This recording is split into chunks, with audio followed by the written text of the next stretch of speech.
School in Chamblee, Georgia. And we're here at the Elaine Clark Center located in Chamblee, Georgia, a nonprofit child development center where they help young children reach their full potential no matter what their abilities are.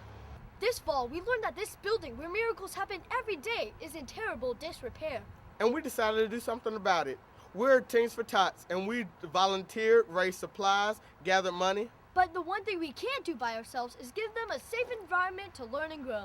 Now you know it's common for houses and people to get makeovers. But one definition of a home is a place of refuge, a retreat. And that's what the Elaine Clark Center is for its children and families. Come meet the children, staff, and families that make this such a wonderful and unique place. And you'll know why we're helping these children. We love the Elaine Clark Center!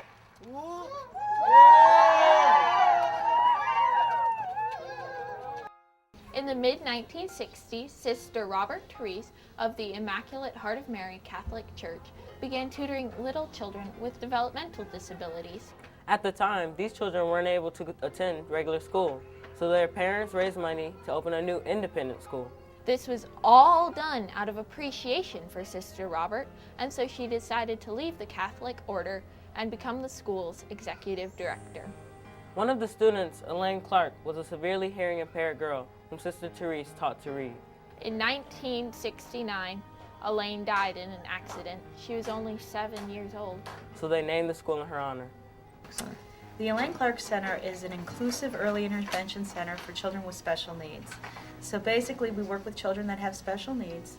We specialize in 6 weeks to 5 years old, which would be the early intervention portion, but we take children up to 12. And what we do is we base our program in an inclusive format, so we're in a typical preschool child care setting. So we have typical children that are combined in classrooms with special needs children, and we work through individualized goal plans with the children to make sure that they're reaching their developmental milestones. But we do it in a normal format, so everything's as if you had everything was typical in your life and you were going to a regular preschool. Welcome to the Butterfly Garden. This is where the caterpillars come once they have completed their metamorphosis and have begun to fly, or at least toddle, around. All the raindrops were raindrops and gumdrops. Oh, what a rain it would be. Standing outside with my mouth open wide. Ah, ah, ah, ah, ah, ah, ah, ah, ah. If all of the raindrops were candy drops and gumdrops. Oh, what a rain it would be.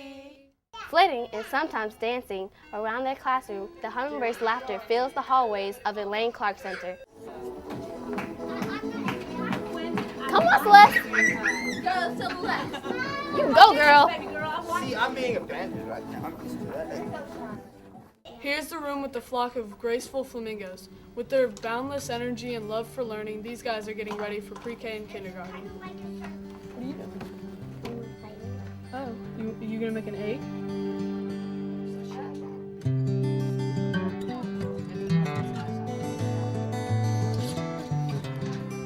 This is the caterpillar room. Here, babies gobble up knowledge as they begin to transform from infants into adults.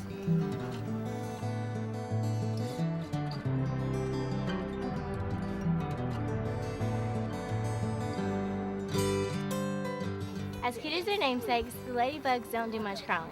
Their imagination and energy keeps everyone on their feet.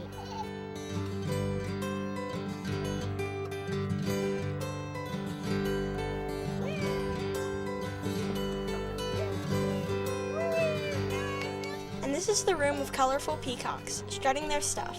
One look at the beaming faces of these kids, and it's easy to understand why everyone falls in love with this group.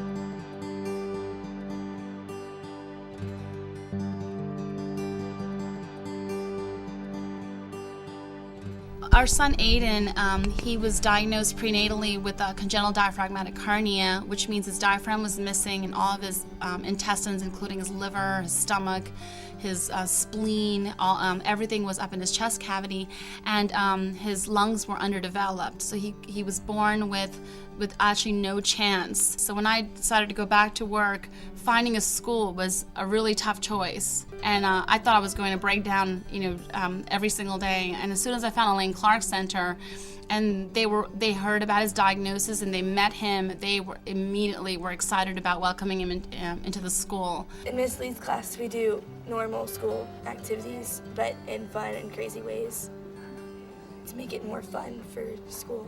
I think that they should know 8th graders do care about other people and not just wrapped around themselves or whatever. And I think that our group, Team for Tots, is here to show that. The building was purchased in 1975, and at that point in time we remodeled it, and it was brought up to standard so we could move the kids into the building. And at this point, it's 33 years since we've done any kind of major renovation, and it really is in need of a facelift. My principal asked me to start a class this year on anything I wanted, and I said, may I use the autonomous learning model, which I just learned about, and she said, sure. And so I said, well, I'll develop it. And so I let the children decide what they're going to do for 9 weeks. And in December, we decided it would be important to do something for the community. And I just knew about the Elaine Clark Center and told them about it and about the building being in such really, really bad repair. And that was all it took. They were ready to volunteer, raise money, get supplies, do whatever it took. And today is the result of all of that. These kids are really important to us. So then, I forget who, but somebody suggested that the building looked kind of dilapidated. Why don't we do like Extreme Home Makeover or something like that? And then everybody just jumped onto that idea. They're like screaming, yes, that's a great idea, let's do that, let's do that. And then we started thinking of, well, we want to make this really big, why can't we send it to a whole bunch of famous people like Oprah or the Obamas? This is everything that is wrong with our building. Through this report, we've been able to properly identify all of our needs, and everything is clearly laid out as to what we need and what needs to happen to the building right now. We just need to come up with a way to get the funding or somehow make this happen so we can stay in business and keep doing what we do. To do the whole project all together would be about $4 million. So can you see why we've come to love the folks here at the Elaine Clark Center so much? Because they do deserve a better place to grow and develop. We're only 8th graders. We can't even drive yet. But we want to make our corner of the world better. So come on, we've got some work to do. We're ready!